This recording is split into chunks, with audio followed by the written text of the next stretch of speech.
on him. This is twice now the Celtics have been first to the floor. They try to save with Horford. Unbelievable. Boston first to the floor. So good. Brown fakes, fires up the three. Bang! Tatum dives on the floor. Everybody dives. Jaylen Brown with the flush. Blocked by Porzingis.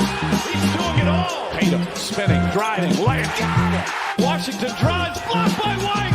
Oh, what a block from Derek White.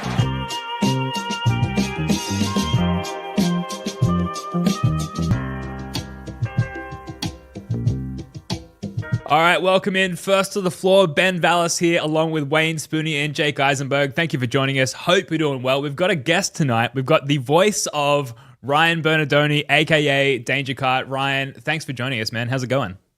Yeah, thanks for having me. It's I'm doing podcasts, which means that it's either the trade deadline or the season is over, sadly. Yeah, that's right. But yeah, it's nice to be here. Thanks for having me on. No worries. Thanks for joining us. Sadly, it is the former. The season is over. Jake, Spooney, how you guys doing? Yeah, and like last year, the season being over was a great thing. This year, it is quite the opposite, catastrophically bad, actually. So that's okay. We'll bask in the glory of the 2024 championship while dooming a little bit at the same time, maybe. Flags fly forever, right? That's exactly. Exactly right. Yeah, it's NBA playoff time when I show up on screen with my sunburn, so we're in good shape. Lovely Memorial Day weekend. I have tomorrow off, so the Celtics are out. That's very sad, but it could be worse, I suppose. At least it's not cold like it is in Australia. Sorry, boys. Yeah, starting to cool down here a little bit. Maybe that's a good place to start, though, Ryan. How's the recovery been for you post, I was going to say post game 4, but like post the Celtics bowing out in the second round? Like this is not a common thing for Celtics fans. So how have you managed to digest and potentially recover from that? I've been okay with it. Like you said game 4, which I think is much more difficult to take. Tatum getting injured, like if they had lost in the series and you come out and you say sort of like they had a terrible shooting series at the beginning, they dropped these games they shouldn't have, they won the title the year before, like you're not going to win the title every year. Obviously, we came into the year hoping that they would repeat. They went into the playoffs thinking that it was very possible. You see the Cavs go out, all that. Like it would have been a difficult loss, obviously. But the fact that they won the title the year before is just like, you can't really be disappointed with this mini era, with this team, with whatever. You can be disappointed in the circumstances, and it's a team, the Knicks, even if they win this series, if they're in with the Pacers, like I do not think that that's a fantastic team, a team that the Celtics should have lost to, but the Celtics with Jaylen Brown injured and Drew Holiday injured and whatever plague Kristaps Porzingis has, and then the bad shooting for 2 games and all this stuff, like shit happens, like, so I'd be okay with that. Get over it relatively quickly. I'm also a Liverpool fan, and we just won the Premier League, so like that helps me. There we go. I'm a UConn basketball fan. We won 2 titles there. The Celtics won last year. Like I'm awash in sports success, so that may also help compared to some other people. But it's really the Tatum injury and the horizon of this team seemingly being closer than we thought it might be because of that injury. That for me is more difficult to take, like more than a loss. Yeah, I think that's the part. Like I'll just be walking around. Like I don't know about you guys what your over under is per day on how sad I get about the Tatum Achilles injury, but it's like 3 to 4 times just walking. I'm like, damn it, it would be so much better if he hadn't had the worst possible injury that he could basically get as a basketball player, and because the next season would be like so much more fun. Like regardless of whatever happens salary wise, like I was into the idea of, Tatum getting his chance to take 23 shots a game and just like a bridge season where there's still probably a top 3, top 2, whatever team in the East just because of how bad the East is. But so much of the calculus and so much of the experience as a fan changed in that moment. But Dangercart, you wrote and also, I'm not sure if you want to refer to you as Dangercart or Ryan. Ryan is fine. Ryan is fine. Whatever. You wrote an article, which I recommend people checking out, which we'll have in the description of the show. But there's a quote in there. I believe it's more likely than not that we won't see Jaylen and Jason play together again. And Al Horford may have played his last game for Boston. So I feel like that's maybe a good place to start is so you're like we've kind of covered a lot of the apron, like where we're actually at and what we need to do, but that's kind of the path you expect them to take. Yeah, I mean, I try to be careful with words, which is probably why whenever the rare instances where I write something, they're 50,000 words long. So right, more likely than not, and people take that as that I think there's a 90% chance they've never played together, that they won't play together again, or something like that. I think it's close. I part of it is that I don't know if Tatum is just going to sit all of next year, and if you're in the camp that's like, well, he immediately had surgery, and this going into quick surgery, the history of it is there's not much of it, but the history that there is means that it might be like an 8 to 10 month recovery. Maybe he'll come back for the late, the end of season next year and then in the playoffs. And if you tell me that he's definitely coming back next season, then it's less than 50-50 that happens. And they will probably play together again, because for all that we can discuss whether or not it would be prudent for them to try to trade Jalen this offseason, or whether or not they even will, I don't think it's likely that they will. And so if Jason was going to play again next season, then they're probably going to play together again. I don't think that that's super likely. I think that it's more likely that they do just have him sit the entire season, in part because of his age. Like if he was 33 and you're like, listen, you don't have that many years left, and like we're going to get you back for whatever, however many playoffs we can. It's like you're at the beginning of this contract.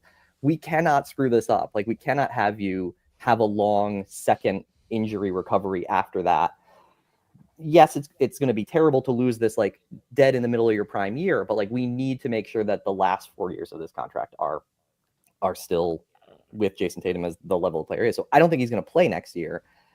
And then it becomes a much more complicated conversation about, if he's not going to play, should you trade Jalen now? And if he's not going to play, are you likely to end up trading him after this season anyway?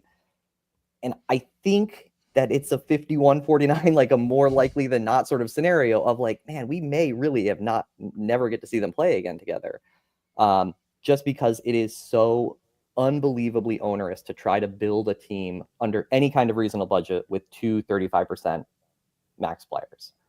And if they're, if it's Jokic and Giannis, fine, but that's not exactly what, Jalen is. So it's a hard wording on that, but yeah, I mean, that's kind of where I'm coming from. It's a multi-part question.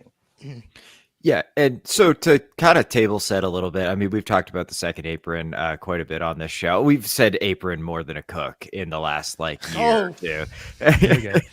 So, yeah, I've been workshopping that one, boys. So, nice. But yeah. Sort of table set, like Wick said this thing that I actually kind of think is bullshit, but he said it, is that we are not going to be seeing teams stick together for very long because of not the tax, the basketball penalties, sort of the acquisition penalties you get for the second apron. So what is the biggest hurdle to keep it? Like, why are we discussing potentially trading Jaylen Brown here? Is it the tax payments? Is it the second apron penalties? It's some combination of both. Yeah, it's money. Agreed.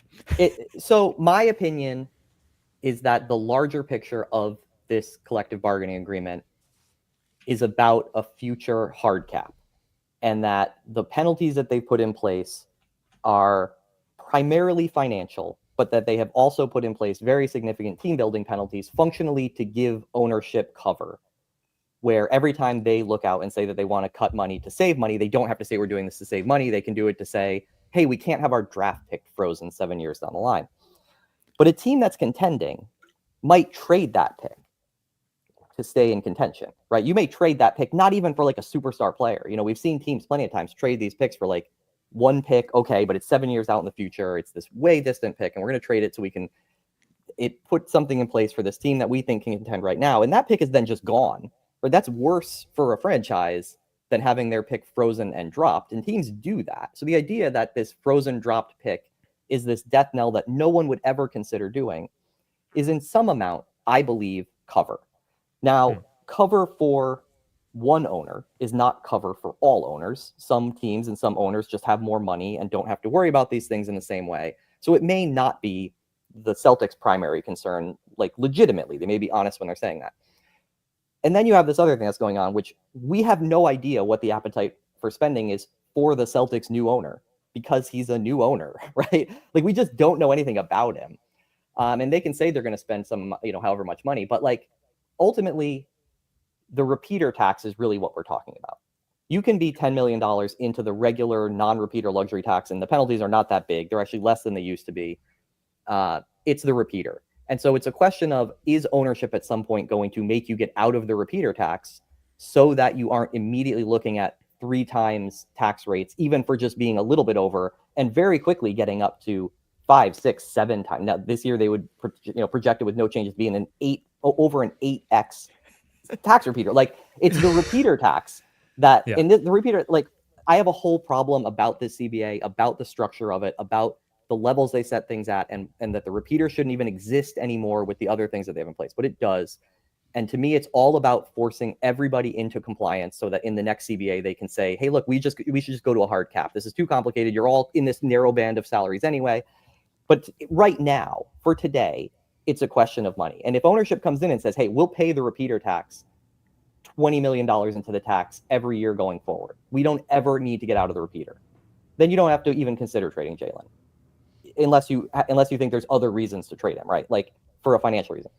I'm assuming that won't be the case because that has never really been the case for anybody. Hey, we can spend into the first apron forever as a repeater. Things are a lot easier. So, but I just don't know. Like it's a new owner, right? Like we don't know. Yeah. So we just have to go off like, what do you expect based on what most of the other owners in the league would do? Like maybe not Steve Ballmer, but basically everybody else. So that's where I get stuck. It's a money question first. Yeah, so like so far this offseason, this very short offseason so far, we've kind of talked about it through the lens of like just ducking under the second apron. So like what does the world look like where we get under the luxury tax? Is it just trade Jalen? And like if we do that, like how do we even recover in time for Tatum's return to sort of show him that we're still dedicated to putting like a solid contending team around him? Like what does that look like? Well, part of it is that you just say, well, Jason, you've got a long contract and like we're going to have to spend a couple of years doing this in the same way that Golden State did it, is the one that everybody points to. And you say you've already won a title here. So it's not like, we're robbing him of some possibility of achieving this thing, but it's difficult. Now, one of the important things when you start talking about how you cut money and how much money you cut is that there's no restrictions on how the Celtics can cut money, right? They could take Jalen and they could basically only the Nets, but the Nets could call up and say, hey, we'll take Jalen for nothing. And you could trade him for nothing and you're out of luxury tax. You just give him away, right? That would be like stupid, but you can do it. So there's all these questions about like, well, don't you have to take back some amount of money? There's all the restrictions about trades are on the other side of the ledger in these conversations. The Celtics can take back $0 for anything. That any team can take back $0 for anybody they send out. You can always cut salary by rule. There's no limitations on how much salary you can cut unless you get under the salary floor or something, obviously. But so it's a question of if you are ever going to have to get out of the luxury tax entirely. And in order to reset the repeater, you have to be out for 2 seasons, not 1. Does it just make more sense to do that this year when Tatum's going to be injured anyway, and next year when he's probably going to be working his way back from this injury and maybe won't be at his best until hopefully at some point during the year, but maybe not even to start the year?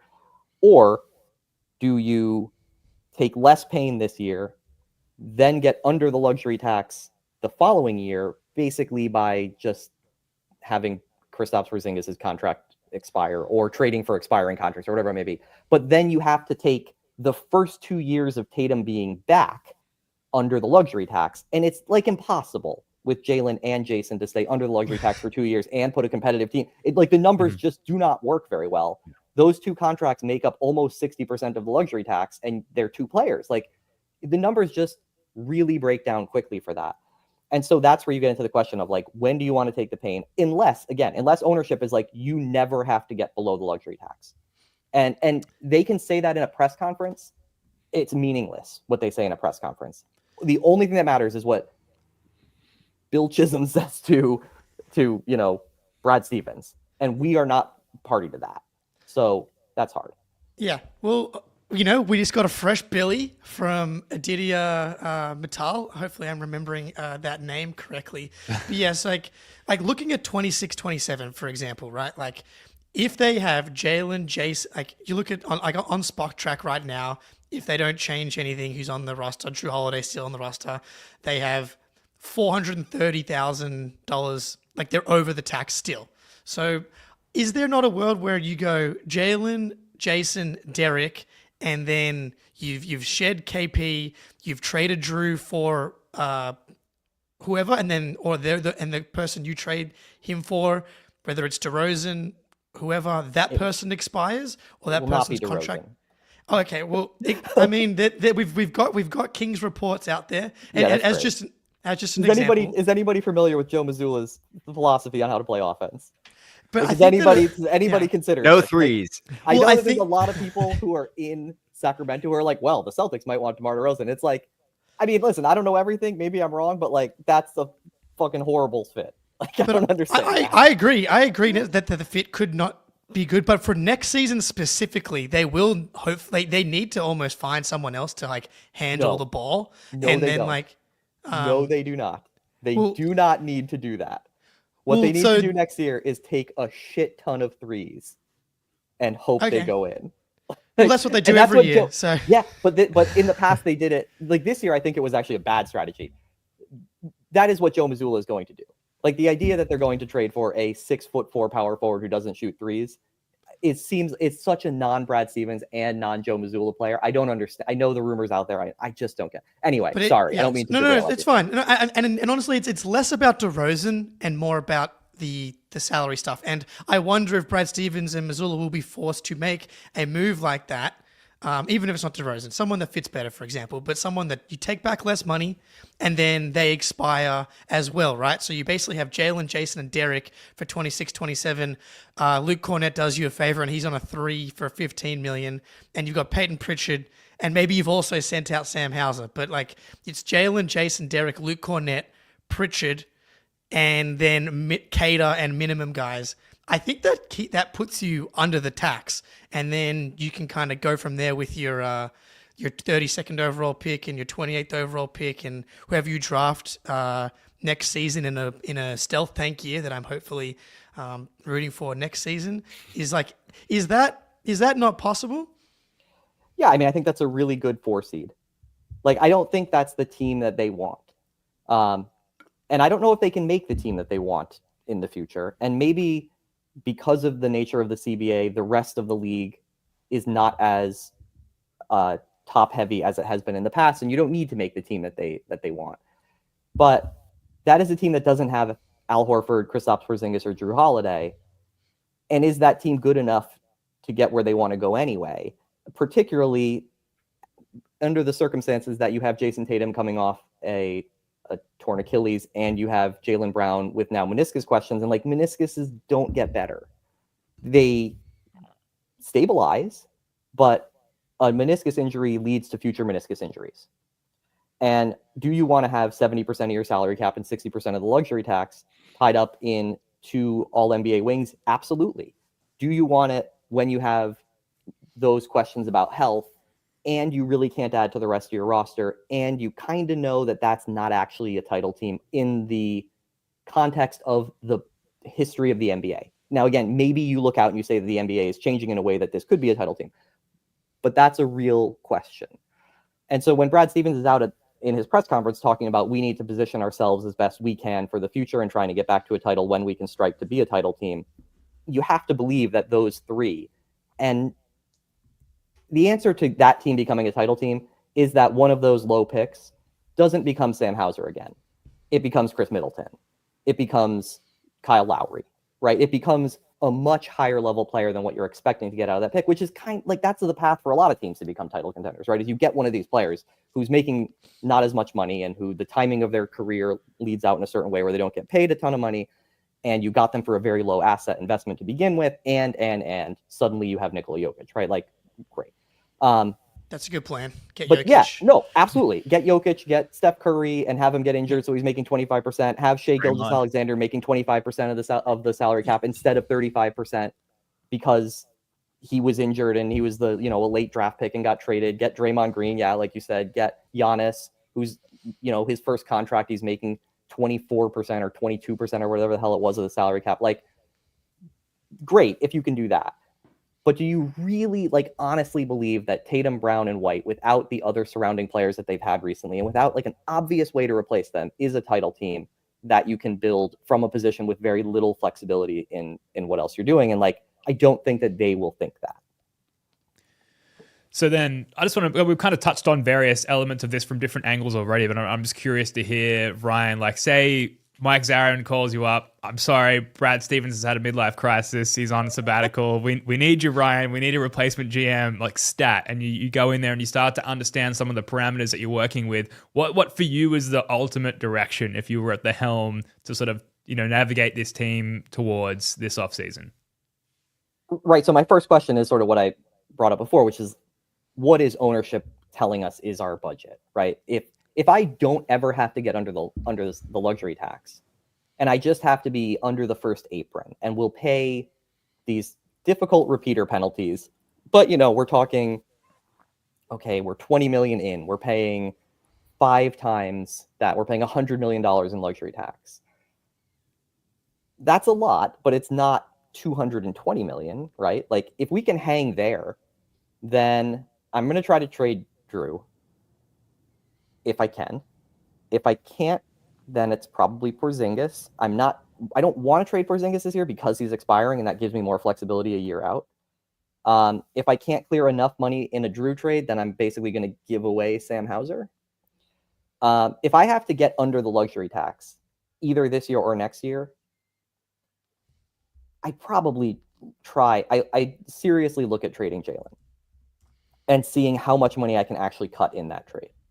Because part of the problem might be that there just isn't a trade out there that gets me enough savings for that to really be worth it anyway, and that like I'm going to have to work through other things. And like if it only saves you $15 million to trade him, like there's no point in doing that, right? You have to find a trade that through a sequence of moves clears like a shit ton of money for it to be worth it. But like if that is the directive, then I would probably swallow hard and go that way. Now, as a fan of the Celtics, and not as the GM of the Celtics, like, fuck that. I'm not interested in that. I still am pissed that they traded Marcus Smart. And I look back and I'm like, man, they could have won the title with Smart because Porzingis like didn't do much in the playoffs. Like, what the fuck? That still pisses me off because I loved watching Marcus Smart. And I'm at a stage in my life now where I'm old enough where like I actually get more enjoyment and entertainment out of like the connection with the players than I even did like from the title. Like that's a thing and an amazing thing and a super high thing. But like Marcus Smart's career probably gave me like more happiness and enjoyment than even like winning that one title. And so to lose that hurts. And like to turn around and be like, yeah, we're going to trade the guy who won finals MVP and who's been here, is the longest tenured Celtic. And we've watched all the ups and downs in his career and all this stuff. Like, I don't want to do that. So like, you can't hire me as the GM because I would be like, well, I'm not going to trade any of these guys. We're going to ride into the fucking sunset together with this team that won the title. And we're all going to be doing like, reunion shows for the next 25 years. I don't really care. But like as the GM, yeah, I would have you'd have to do some things that suck. And like, they're not fun, and it's not like a great thing to have to talk about. But none of these players you're going to want to be like, yeah, I'm so excited to trade Drew Holiday, who was great in the finals, like, and who's also one of my favorite players in the league, and who's like super nice and all this other shit. Like, yeah, don't make me GM. I'm on the fence as well. I think this is why we're going to continue to get people on to discuss this all off season, and maybe by the end of this, I'll form my own conclusion. But for now, I'm completely on the fence as far as which direction I'd want to see his head. And I don't know, Jake or Spoonie, if you've got any thoughts to add in addition to that. Well, I guess this shout out RJ for the super chat here, similar to what we were kind of saying. Like, do you see the Celtics being a consistent ECF team with JB, and White? It is interesting because like this second apron era that we're in, are we in an era of parity, or is it just like, a moment in time that is a moment in time, and we'll kind of get back to more what we've seen throughout NBA history. But the Knicks and the Pacers are in the conference finals right there. And if Jalen's knee feels better and Kristaps Porzingis just doesn't play, we probably beat the Knicks. Yeah. And it's as simple as that. And we're going to be favored to beat the Pacers. So I kind of think that like Jalen, Jason, and Derek, plus hopefully you hit on a couple of picks, you're not going to be title favorites. But you're going to be in the mix, and then hopefully you swing for a move that works. Obviously, this is all dependent on post-Achilles Tatum and Jalen's knee holding up over the next few years. But I guess Spoon, you'll throw it to you, and then back to Ryan. I've been doing a lot of thinking about ultimately a lot of the trades going around are just about cutting salary, and it's going to suck because this team is just going to be a considerably worse version of what we've been watching unless you trade Jaylen Brown. And then you go back to Jaylen Brown makes 35% of the salary cap roughly.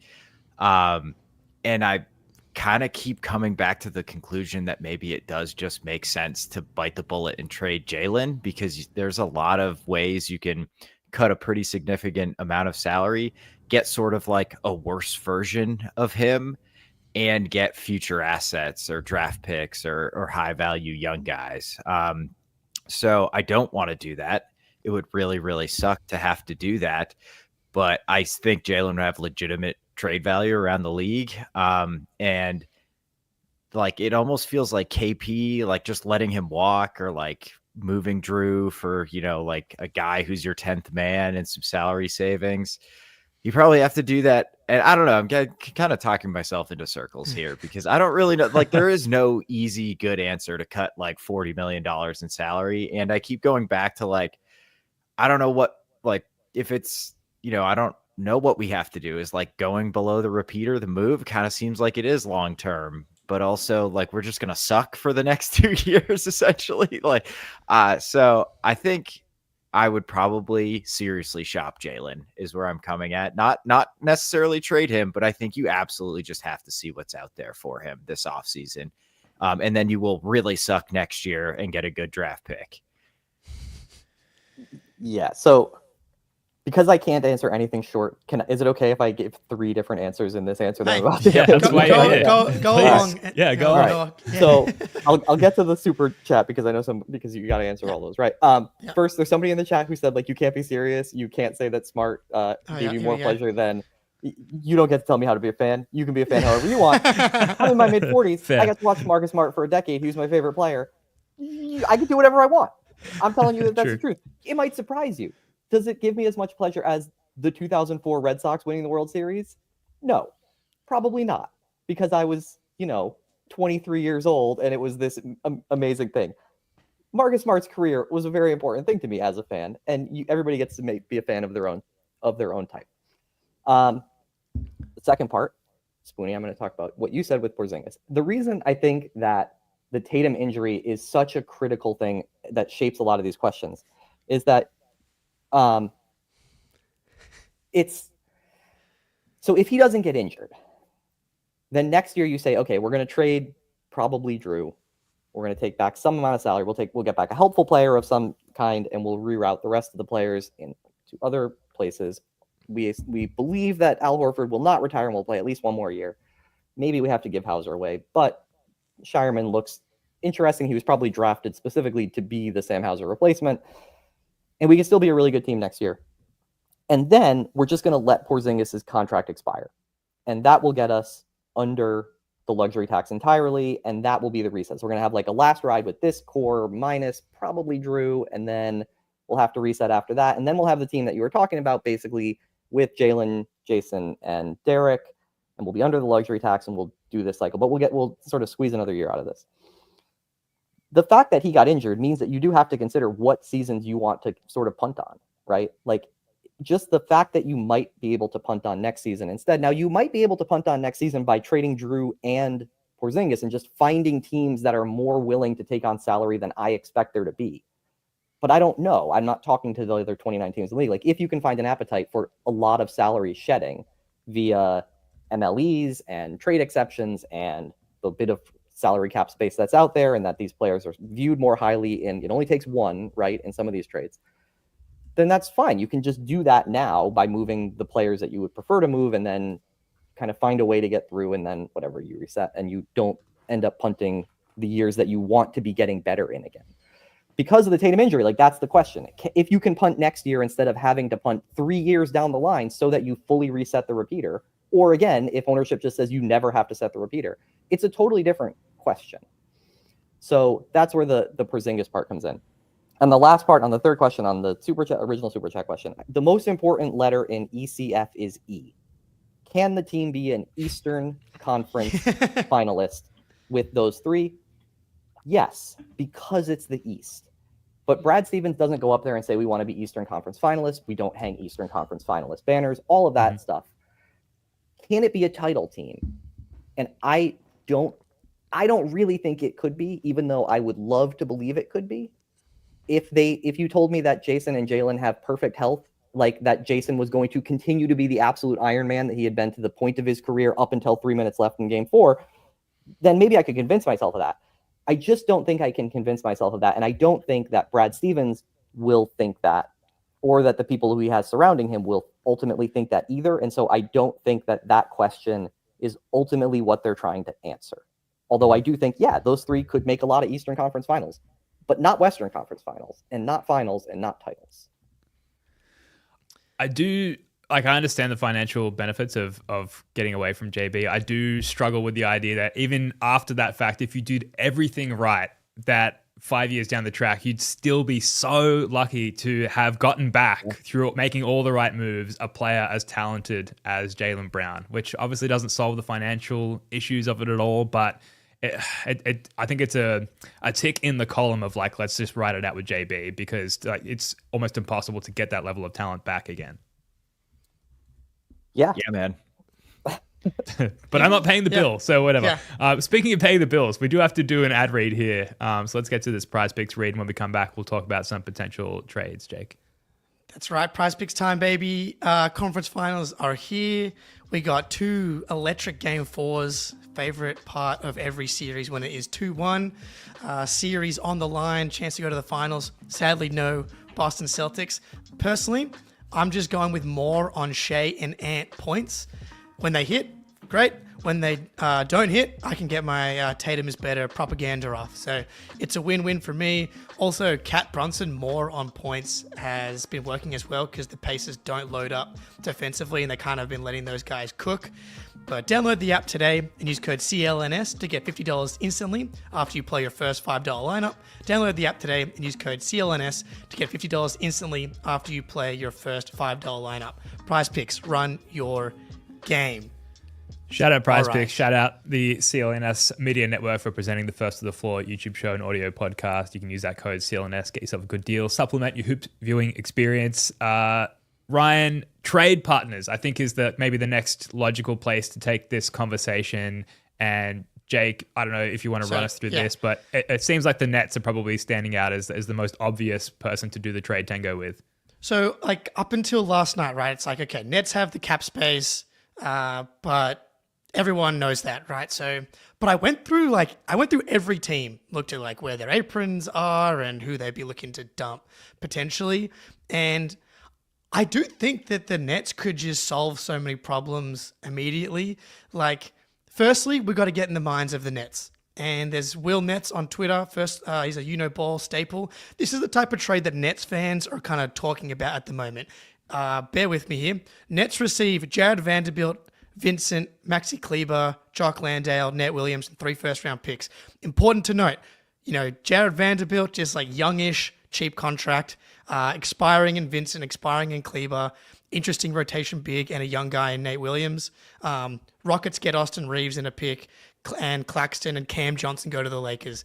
The particulars, who's losing, winning those trades, not really important in my opinion right now. It's more just like, what are the Nets trying to achieve? That specific trade doesn't impact their cap space at all. They're trying to like build. They're not going to get Giannis. If they get Giannis, then all right, well, a lot of this is going to be out the window. But so like they're trying to acquire young pieces and picks and kind of roll that cap space over. And like looking at other teams' contracts that they want to move, it's like, okay, Bradley Beal, whose shitty contract is the least shitty and most desirable for the Nets, right? It's definitely not Bradley Beal. It's definitely not Paul George. It's definitely not Dame Lillard, Michael Porter Jr., but the Nuggets actually need to get, value back and get someone that can help Jokic win a title.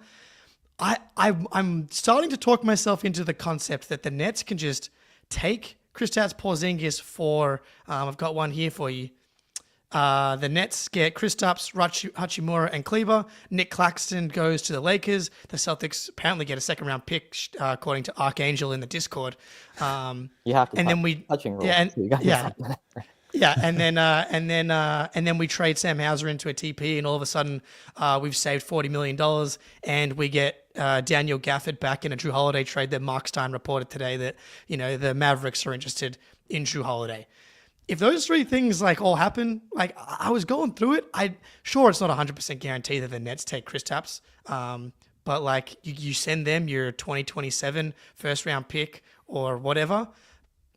I don't know. Do you? I think it's possible that they can just Tinkerbell us and sprinkle some magic dust on us and save us immediately, and we're good to go. Yeah, no, I mean, like I said, you don't have to. Your first move is not to go and say, "Do we have to trade Jaylen Brown?" It's to say, "Can we move up all the other money we need?"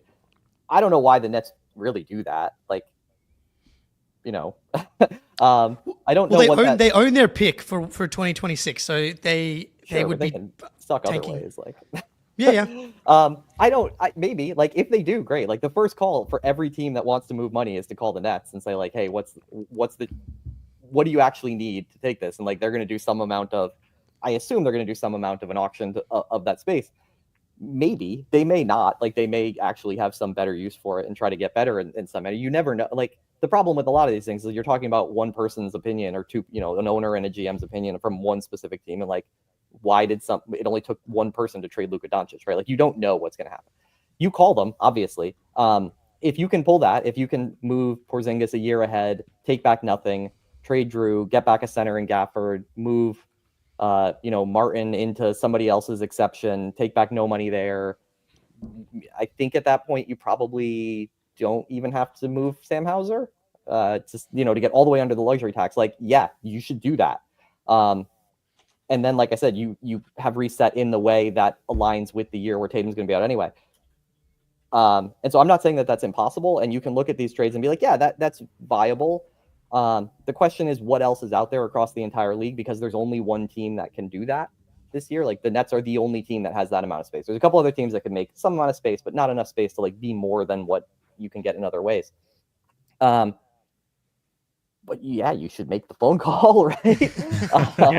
And see, I see the chat that's up there now. That's you don't do it until the deadline. The problem with that is that any team that's below, you can't stay below the salary floor anymore. You can't keep space open into the year. Once you hit the beginning of the year, everybody's cap space immediately dries up, even if they have salaries below the floor, which they won't anyway, because they'll spend that money some other way. It will become very difficult to clear enough money to achieve the goals that we're really talking about. And it's probably more valuable to the Celtics to just let his contract expire than it would be to trade it at the deadline for other expiring contracts coming back. It would just get complicated. It's not impossible. Again, if nothing develops during the year, you can have that conversation at the deadline. But if you can call the Nets and say, hey, we can put together this trade, we get nothing back and we get nothing, we just give Kristaps Porzingis away, then that would set you up to do, that would make things a lot easier. If they'll accept it, then then you should do it. Done. Yeah, let's do that. Yeah. Go ahead, Sweeney. I was gonna say there's obviously a lot of different permutations we can take in order to cut money. A lot of my concern too is just if your primary objective is to cut money, you're just not gonna have giving away Sam Hauser. That would suck. We picked him off the scrap heap and he's really good. For a 14 lottery pick, that's probably worth it. Do you think it's a viable strategy? Maybe so I was thinking okay, we trade KP to the Lakers. We get Rui Hachimura back, who is on a decent deal for a couple more years, and then Gabe Vincent. And then you let Vincent expire next year, the same time that KP would. It is at least a way to preserve some amount of talent on the team and cut salary. I don't know. How viable do you think that strategy would be with Drew and KP? Yeah, so again, I think it would have been a more viable strategy if you were thinking that your reset years were going to be 2 seasons from now and 3 seasons from now instead of potentially this season and next season. That's all the same question here of do you want to have your clearing year be 2 years away? And if you are fine with that, or again, you don't have to ever clear at all and you can just hang out at $15 million over the luxury tax, then that would make perfect sense, right? So again, I don't want to say that it's a no. It all comes back to, right? So the thing that I wrote, which I don't expect many people to have read, or but it starts at the top and it says like this all starts with one question, right? It starts with a question about what the ownership imperative is for getting beneath the luxury tax at some point. And if they say yes at some point in the, you need to be under the luxury tax 2 of the next 3 years. It's up to you, Brad Stevens, if you want it to be the first 2 or years 2 and 3 instead of 1 and 2. Like that's up to you. But if the imperative is you have to get out of the luxury tax to reset this next era of Celtics basketball, then those are decisions you have to make. Like you have to make the years 1 and 2 or 2 and 3. And I just think that with Tatum's injury, it would make sense to try to do it in seasons 1 and 2. But again, I just don't know how viable that really is going to be with the lack of cap space around the league, and with teams like aren't lining up to be like, we really want to help the Celtics. Like our first instinct is to help the Celtics this year.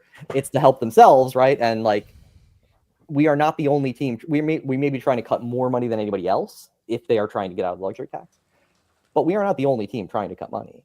And there are other owners that may be cheaper and give them a greater imperative and say, yeah, we want you to trade 2 first-round picks to like make this happen and cut money. And then it becomes a really difficult conversation about like, what pain are you willing to accept to do that? Well, that's the question, I guess. What would you give up in order to win the bidding war with the Nets? Because it doesn't make sense to give up 2026 in this scenario, right? Because it's like, well, that's the one pick we need to keep.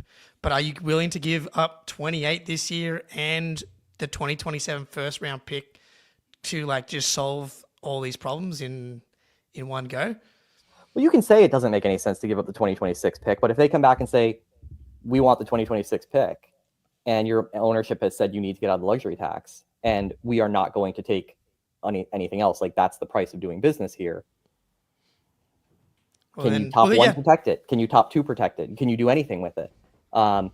Because I don't think the Celtics are going to be as bad as Charlotte next year. Like I don't expect them to be terrible, not that terrible, even with, especially if they're paying to get off salary. So we're not talking about trading Jalen in that case, because if you're trading Jalen, you're expecting some amount, like getting value back, right? If you're talking about just shedding money and having to dump in a extreme buyer's market, I don't think the team you end up with is that terrible. And so like you can say you don't want the 2026 pick because we all want to look at next year's lottery and say, look at these great players at the top of the lottery. And like, oh my God, what if they miss the playoffs and they win with a 1.5% chance of winning, or whatever, a 5% chance of winning the lottery. But like, I don't know that they would say no to that. Again, if it's ownership saying, hey, look, I know I'm going to have to cut money and nobody's going to like it. And I don't want to come in as my first thing of being the owner and say, hey, we're going to cut money. But I can blame it on Jason Tatum getting injured. Right? That's I don't know. It's a new owner. Like it's new owner. Everything is this gigantic question that we have. I would be much more confident in sort of reading the tea leaves if it was still Wick that was in charge, because we have a long run of like, we know when he's willing to pay and when he's not willing to pay. We know sort of what his statements generally mean when he's talking to the media. Like we just don't have anything. Mm-hmm. So I don't know. I'm giving you a ton of great answers here. I know. But that is the hardest question, is not, and that's been true even into this era. I remember it was like, are they really going to go like how much did they pay in luxury tax last year? Like that was, wasn't that like a 3x record in luxury tax? And so like for that Celtics ownership group. So we don't know the answer to those questions, which is why it's hard to be like, this is what they will and should do when there's like a fucking private equity guy at the top who just came in. It's hard to know those questions.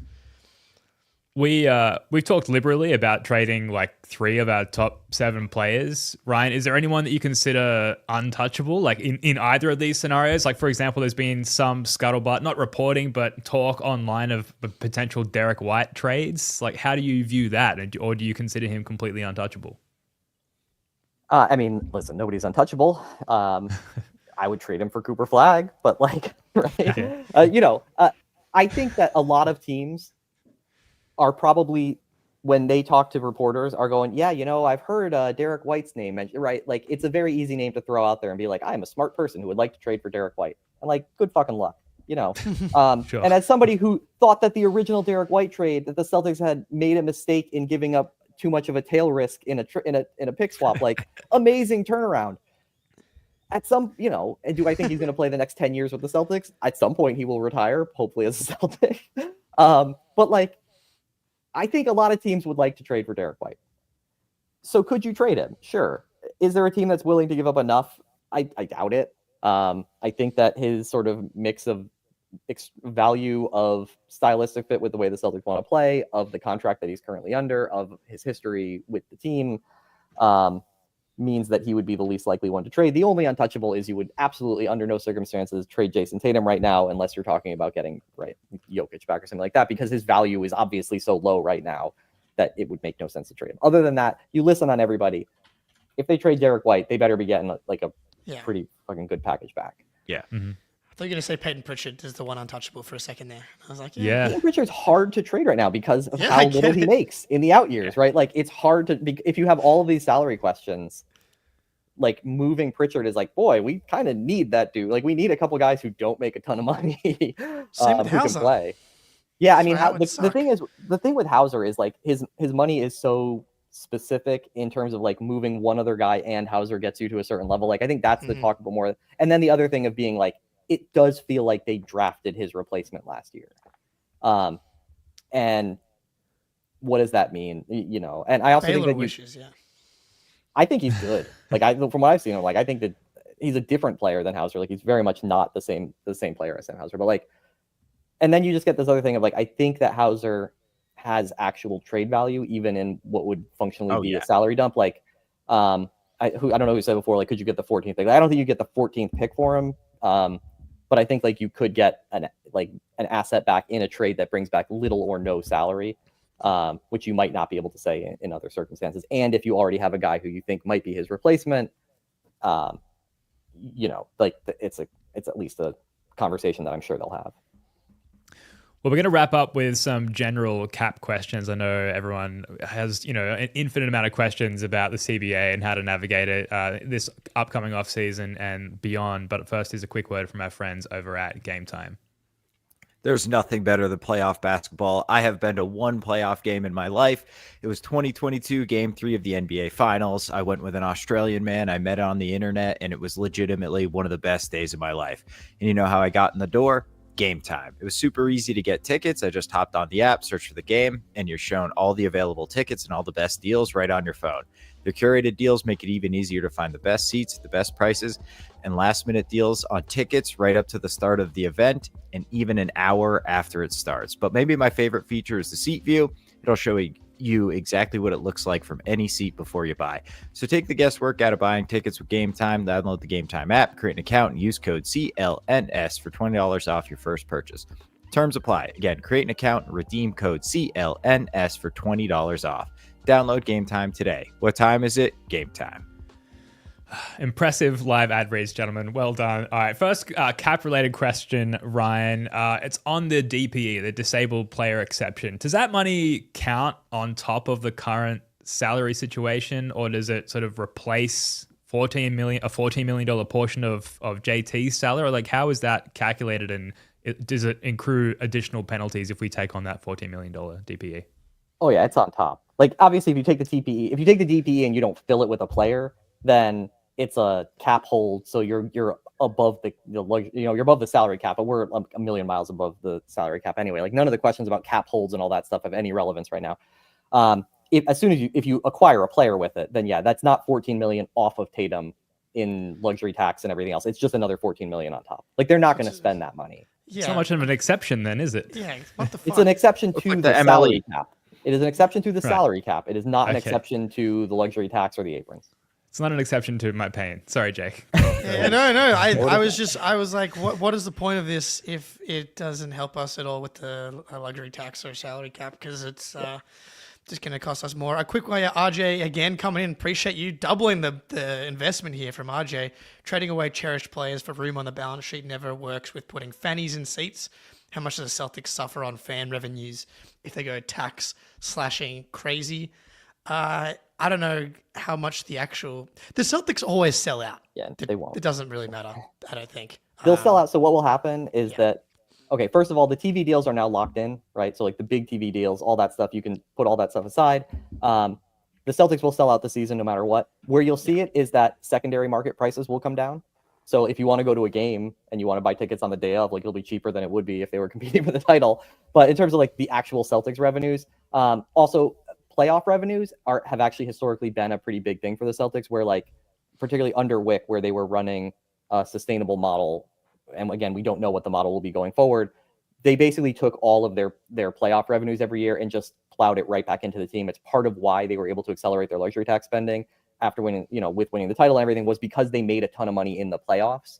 So it would hurt playoff revenues more than like butts in seats regular season revenues, but it would make secondary prices go down, which isn't money that they particularly collect anyway. There's fees and stuff like that, but that's not, they're not making a ton of money off that, or any in some cases. Yeah, I think Tatum's injury is probably the thing that would do the most damage to the sales next year.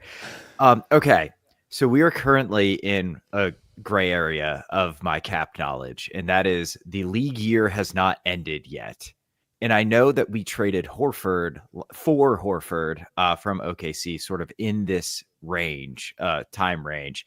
So can we still, or could we ever execute trades before the league year changes? And can we trade for guys whose contracts expire in like a month and a half? And I believe the answer to that is no, but I'm asking an expert because I'm not sure. So you can make trades after the last game of your season. You reopen the trading window, which is why on draft day you hear a lot of talk about whether or not a trade will be executed in the current league season or the following league year. There's a lot of trades where they say, well, that can't be executed until July 8th or whatever the moratorium is, all that stuff. It's not the 8th anymore, but you cannot trade for players who are expiring, who basically you can't trade for contracts that will be expiring at the end of the year. You also can't trade for contracts that have a player option, or you can't trade for contracts that which way is it? It's the other way. Not an option. I'm totally blanking on the opposite of an option. Like guarantee. They don't exist anymore. Nobody ever signs them. The 5th year that you actually have to opt into, not out of. Anyway, it doesn't matter. You cannot trade for contracts that are going away, is functionally what I'm saying. Can you trade for contracts that are non-guaranteed? Yes, but it gets complicated with how the rules are for matching and what the timing is on things, and whether or not those, which players are even available out there. So it is entirely possible that they will make a trade at the draft in order to make it easier to clear money, and that it will happen in this league year. Particularly if there's TPEs and things like that are still out there that can be used for moving salary around, where you can trade, make a 3-team trade and dump it into this particular place. And the contract that you're on this year is less than your contract next year. So your salary match can be less on the team that's receiving the player. And so you break up. There's a lot of stuff that goes into it. Yes, they absolutely could make a trade before the league year rolls over. But you can't trade for a player whose contract is expiring. That would be sneaky. I like that thinking there, Spoonie. I tried. Yeah. Yeah. For when like the pick gets frozen, I can't trade it and I push the end of the first round. Does that happen? So like for example, like basically you're over the second apron at next year's deadline, or is it like you mentioned like KP's contract expiring at the end of next season? If he expires at the end of next season, does that mean that they would likely hit that 3 years over the second apron thing, and then their pick would be frozen? I don't know if I quite follow. So your pick frozen, the second apron trigger for freezing picks is the last game of your regular season. Okay, that's Now that's you what can't move money. You can't really move money between the trade deadline and the last game of the regular season. So it's really the trade deadline. You could add money after the trade deadline, right? You could go over the second apron by signing 10-day contracts or something incredibly stupid like that, right? But like technically it's the last day of contract, the last day of your regular season, but it's for all intents and purposes the trade deadline. Right, and I guess like to that point, is like a ripcord option waiving and stretching Porzingis or buying him out at the next year's deadline? So you can't stretch. Viable? You can't stretch in the season. So that's only you can't even do it right on the eve of the season. The stretch deadline is the end of August or something. So you have to do that early. Buyouts are complicated, and buyouts still involve waiving a player. So like he's not going to give up so much money. Also, you're at a certain point of the year, so a certain amount of money has already been paid out. You can only buy out the amount of outstanding money in the third of the season. Like, it's just that's not going to happen. There is a question of one way that you could get under the luxury tax if you really wanted to get all the way under the luxury tax, or even just out of the apron, is that you could waive and stretch Porzingis this offseason and just add $10 million for the next 3 years. And like, again, it's a question of what you're really trying to achieve and what ownership has said is your imperative. But like, that would happen this offseason, not super early in the offseason, but it would not be like even an eve of the season thing. It would happen in the offseason.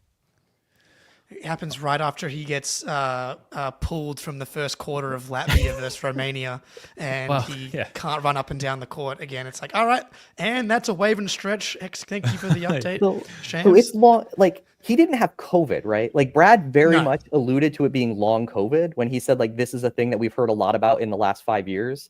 And I was like, are you saying that it's long COVID? Like, it seems like he's saying that it's basically long flu.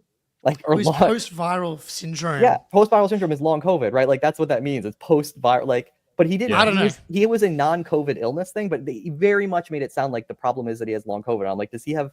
I was assuming at one point, I was like, does he have mono? Like, was he like making out with a high school kid? Like, what's going on here? Like, I don't know what this disease is, but the way Brad said it's a thing that we've heard too much about in the last 5 years made it sound very much like long COVID, even though I believe his classification was non-COVID illness. So it's like long flu. I don't know.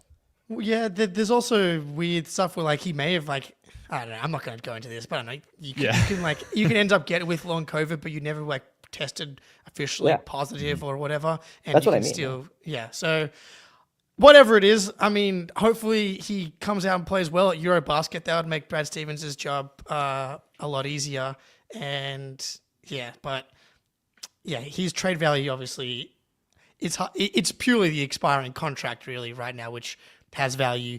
And then basically you have to take the Celtics' word for that, like he's going to be fine. And then again, my favorite team, the Nets, can convince themselves because like he's extension eligible. Do you get Porzingis at like a 3-year, $45 million deal? Because like when the dude's on the court, if you're trying to win regular season games, he's been able to do that for the past 3 seasons. It's just when he's gotten to the playoffs, he's done.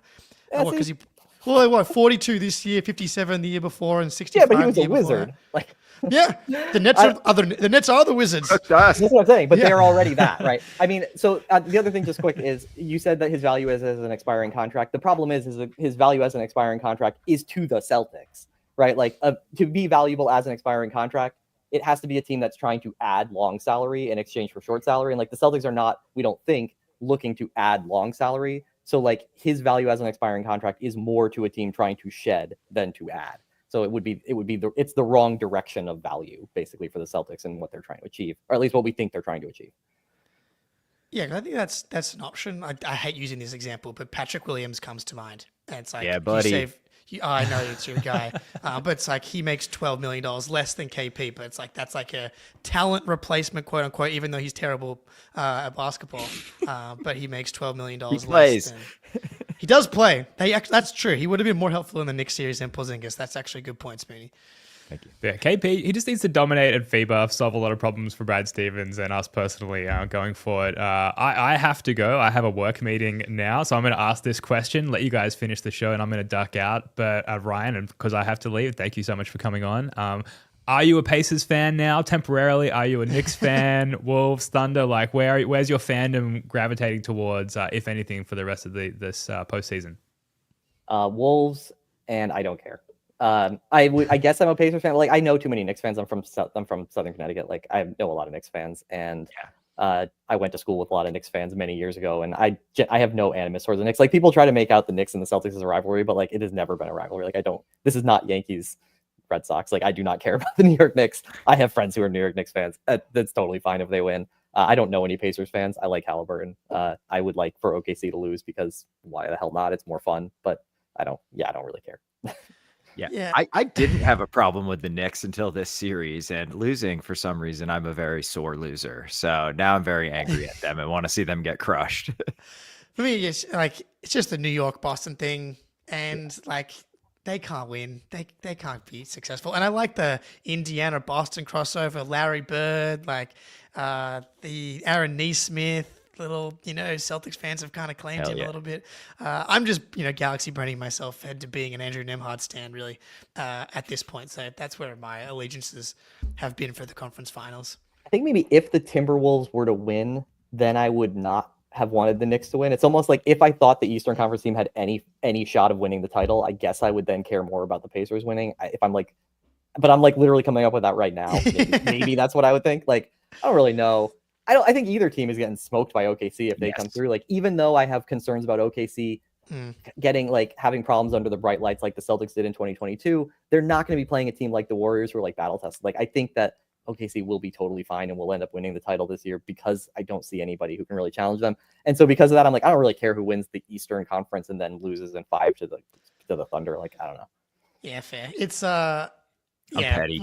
We were the only chance of someone from the East being that 2022 Warriors to the Thunder. And Jalen's knee, and even if Tatum doesn't go down, like if KP is going to be like this and Jalen was going to be like that, then we were never winning the title. Anyway. Yeah, and Drew wasn't really what he like. Drew clearly had health things as well. Like they just did not have the consistency game to game to put it together, and it is what it is. Like, it's fine. But it was always my thought on if OKC played the Celtics in the finals, the Celtics not just having won it last year, but having a long history of going deep in the playoffs and being a much more experienced team, the bright lights may get to OKC. They may get a little sketchy and all that. And also they would both just be very good teams.